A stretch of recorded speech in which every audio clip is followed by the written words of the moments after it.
Welcome back to Ozarks Fox AM. I am going to be reteaching because I was talking to Kelly a couple weeks ago about my perfect edge paint technique.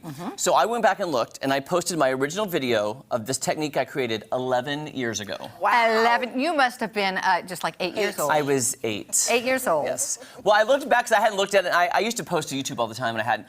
So this video, now again, don't read the comments because people are mean on comments all the time. I posted 11 years ago, has 110,000 views, which I'd never checked it at all anymore, something like that. But it really does work, and I do this for any kind of designer pattern I want to paint on my wall. Okay. This is what I use. So here's how we're going to start. We're going to start with pretend this is your wall, okay? Your wall's a nice, like, light, medium gray color or taupe or whatever. Here's the thing. Make sure you still have your wall paint color, because that's going to come in to play. So let's say this is your wall and you want to do like a stripe or a checkered pattern. You're going to put your tape. Now, I'm pre-using tape that I used yesterday. That's okay. That's okay. So I'm going to put the tape like right here in the center and tape it down. Okay. Now, I never, ever, ever trust blue tape because there will always be bleed through. Right.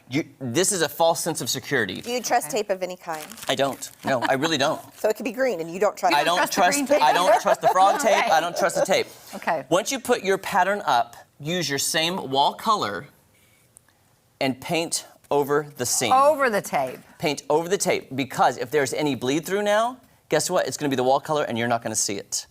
Okay. So you're going to repaint just over the part. See, I want this part to stay the same color, but this is my new color over here. Okay. So I'm going to seal the edges, and I'm going to go into that tape, just like this, into the tape. Because if there's any bleed through at all, at least it'll be wall color, and you're not going to know.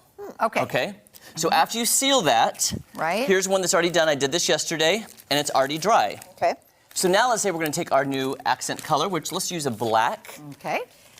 These are my favorite Oh my gosh. paintbrushes. Are they the short ones? Yes. So by the way, guys, if you look at this brush is a 2-inch angled brush, perfect for cutting.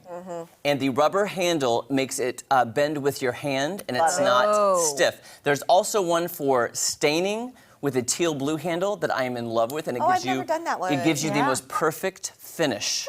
If you want no brush marks, it has the white bristles and it has a teal blue. It's same brand. Yeah, same brand. I can't even remember the brand. And the same kind of handle that I have bends. never seen that. That's a I've great used these invention. for at least 15 years. I love them. Are you saying I'm way behind? No, I'm just saying that you need to look for them, but they are the best ever. And I'm too cheap to pay anybody to paint for me. So I do all my own So you painting. do it yourself. Hey, Natalie, I need you to come over and paint. I'll pay you. I don't like to paint. So here you go, guys. So I'm only now painting over the area that I want. I'm painting now the black. And you might have to do 2 or 3 coats depending on what accent color you're doing, okay? Wait, that looks navy in the It does, doesn't it? Yeah. It does dry black. It's just I use this as my basic black for any interior projects. So I'm gonna let that dry, and let's say, it has some marks, so I'm going to let it dry and then do a second coat. Yes. Okay? So I have actually done this in several houses I've owned where I've done a giant checkerboard pattern, stripes, abstract, and the finish is so good. I know it takes a little extra time, guys, but it is worth it in the end because you want it to look like a professional wallpaper type job. Right. I've done stripes like this, and I did this technique too. Okay, Oh, you did? perfect. Good for you now. Okay, so now we're gonna reveal, so this is dry, did this last night. Here's the black, here's the light gray. So you painted this is just the dried version. into the tape. Into on the tape. side. So when you peel this back, Oh, wow. look at the edge. Oh, that looks great. That looks really good. Now, had you not put that, some of that black might have melted into the white. If you did not seal the edges with the wall color, you would be singing a different tune right now. It would be definitely black bleed through, and you would not have a perfect line. Okay. I mean, I think this should go viral for you.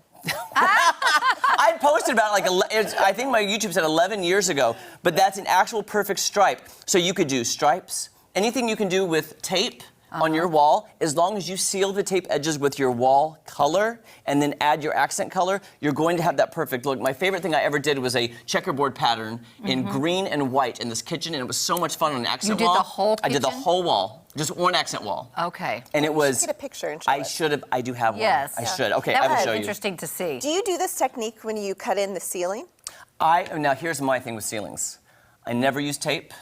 I always use my angled brush, Yeah. Yeah, that's 2-inch angled brush, and I cut. It takes you longer to tape than it does to actually paint the edges. So I always cut, no matter if it's baseboards or if it's ceilings or around doors. I always use my 2-inch angled brush with a rubber handle and then cut it by hand. Yeah. This is a game changer. It is. This right here. I've That had is amazing. people come to my house and see those and actually buy me another brush, and I'm like, I don't use No. Oh, that is the brush. wonderful. This is the brush. And by the way, these are not necessarily the cheapest brushes, but once Right. you get them, You I want wash to. them and I save them and I do not get rid of them. I have so many of these at my house for different And projects. people might not realize if you put your brush in a baggie or just wrap it up, it stays for weeks. Oh, I've had some for months. Yeah. Yeah. I'm not even Oh, kidding that you. is great. Especially with, and I always write on what it is. Like, here's my black brush. And if I need to put, like, if I have different sheens, like satin or semi-gloss, I'll say, this is my black semi-gloss. Yeah. Keep this, I Okay. push all the air out. Also, with the rollers, if you get the gallon Ziploc bags, you can put your roller in there and just cinch it all the way yeah. up to the handle. I've had those stay for a month. But I want to Good. ask you, are you saying without rinsing it out? Nope, Yeah. don't rinse it out. Okay, that's Put my more question. paint on it. Make sure there's plenty Make of sure there's paint lots on of it. paint on Oh, it. lots of paint on it. We should start a We should job. start a- Oh, I love Something. that. Okay. We're like right here. I love We're that. like these professional painters. Yeah, Okay. we paint a lot. So, yes, if you want to do any of those patterns, just use the tape and that perfect edge paint technique. Professional lines every time. Yeah, that looks great. Okay.